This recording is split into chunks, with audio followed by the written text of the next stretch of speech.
தங்களது நிறுவனங்களில் சாதகமான வேலை ஏற்பாடுகளை அனுமதிக்கும்படி கூடுதலான முதலாளிகளை மனிதவள அமைச்சு கேட்டுக்கொண்டது.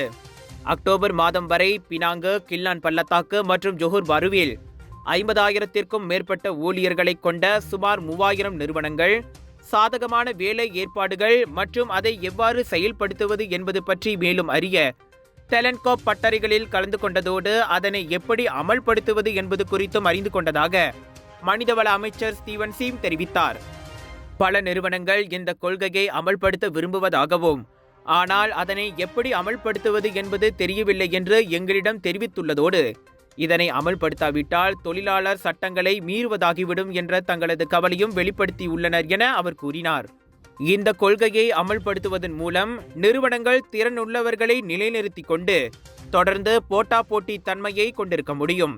மேலும் நடவடிக்கை செலவினத்தை குறைத்து ஆக்கப்பூர்வமான வேலை சூழ்நிலையை உருவாக்கி உற்பத்தியையும் அதிகரிக்க முடியும் என குவாலலும்பூரில் சாதகமான வேலை ஏற்பாடுகளை குறித்து வழிகாட்டிகளை தொடக்கி வைத்த பின் செய்தியாளர்களிடம் பேசிய போது ஸ்டீவன் சீம் இத்தகவலை வெளியிட்டார்.